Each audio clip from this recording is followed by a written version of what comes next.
And in that cassette, I say what the husband should do to the wife. And even today, if you heard me, when I talked about the hijab, I made the same statement which you made.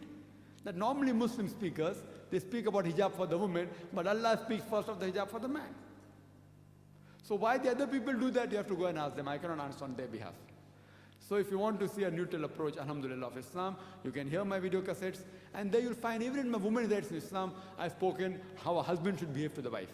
More of that. Educating even the men, and many men, they don't like it, and they say, now when will you give a talk on men's rights in Islam? So sister, I have given talks. Alhamdulillah, Islam believes in equality between men and women. But equality doesn't mean identicality. Men and women are equal, but they aren't identical. And if you hear my talk, I've spoken about spiritual rights of the women, of social rights. I've spoken about economic rights, about legal rights, about political rights, about educational rights. Alhamdulillah, and try to explain that alhamdulillah, Islam believes in equality between men and women. Equality doesn't mean identicality.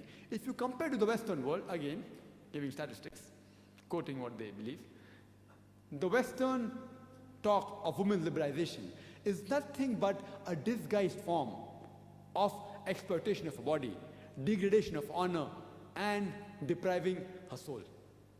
The Western society, claiming to uplift the woman, have actually degraded her to a status of concubine, of mistresses, of society butterflies, which are mere tools in the hands of pleasure seekers and sex marketers, which are hidden behind the colorful screen of art and culture. The Western world, claiming to uplift the woman, have actually degraded her. It talks about, oh, we want to uplift the woman, etc. What are they doing? Surely many of you may have gone to the Western world. It's only in the name of art and culture. It's a colorful screen, but behind them you know what's happening. They want to change the role. They want, man can do this, even women can do this.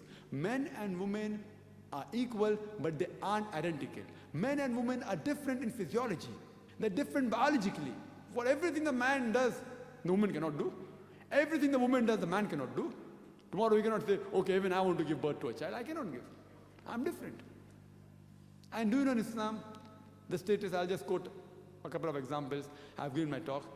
In Islam, where love is concerned and companionship for the parents, our beloved Prophet said in Sahih Bukhari, volume number 8, in the book of Adab, chapter number 2, hadith number 2, once a person came to the Prophet and said, who deserves the maximum love and companionship in this world? So the Prophet said, your mother. The man asked, who next? The Prophet said, your mother. The man asked, after that who? The Prophet said, for the third time, your mother. The man asked, after that who? The fourth time, the Prophet said, your father.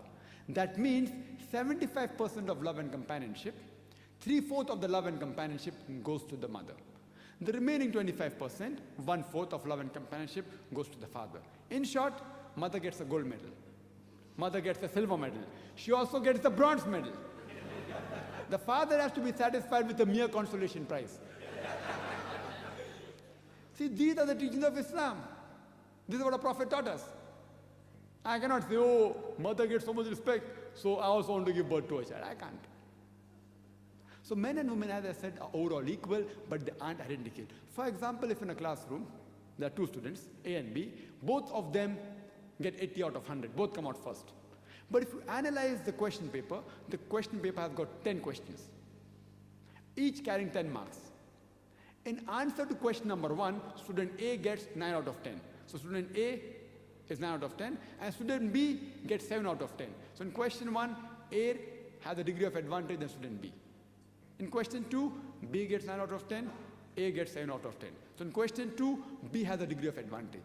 In the remaining 8 questions, both get 8 out of 10. So overall, if you add up, both get 80 out of 100. Both are equal. But in question number 1, A has a degree of advantage than B. In question 2, B has a degree of advantage than A. So men and women are equal, but they are identical. Suppose a robber comes into my house, comes to rob. I cannot say, I believe in women's lib. I believe in equality in women. I won't tell my wife or my sister to go and fight. So Allah says in Surah Nisa, chapter number 4, verse number 34-35, that Allah has given more strength to the men. So men have a degree of advantage where it comes to physical strength. So it's he who should protect the woman. So in strength, men have a degree of advantage. As I give another example, in companionship, the mother gets more respect than father.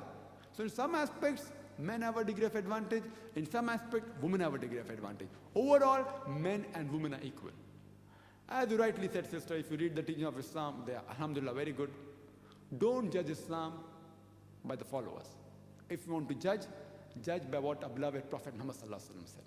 So what you should do, sister, if you said that there aren't Islamic books, etc., talking about what husbands should do, etc., inshallah, you do research and you give talks.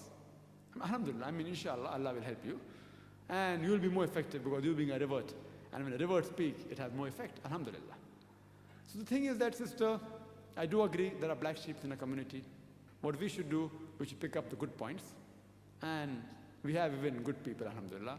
Overall, more of them are good than bad. We have to set exemplary of the good people. And the best example is the beloved Prophet Muhammad sallallahu alaihi wasallam. And inshallah, for a more neutral view, as you said that people, the speakers will talk about women should do this, women should do that. I'd request you watch my cassette, and then inshallah you will change. Hope that answers the question. Hello. Assalamu alaikum wa rahmatullahi wa barakatuh. Dr. Zakir, I tried to understand earlier. Actually, mentioned about Western leader are afraid of Islam. You see, even during Jahiliyyah, the leaders of Jahiliyyah are not afraid of Islam, and the reason why they fight Islam. They are more afraid that when they say the Shahada, they know that they have to change. I mean, most of the leaders of the world cannot accept the change. So,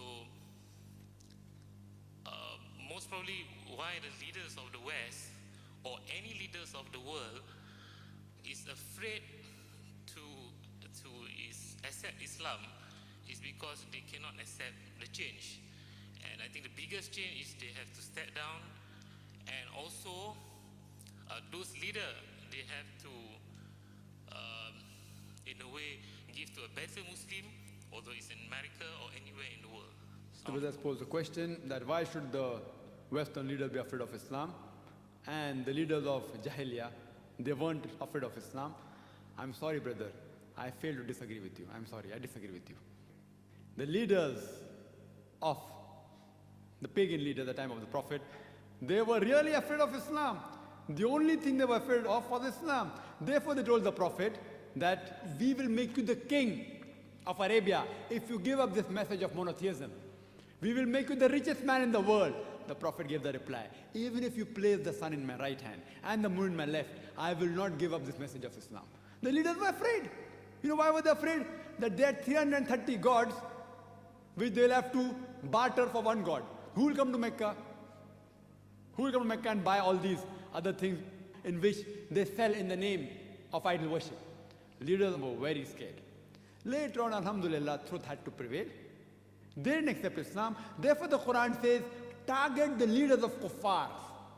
Quran says, target the leaders of kuffars. Target them. If they accept, thousands will follow.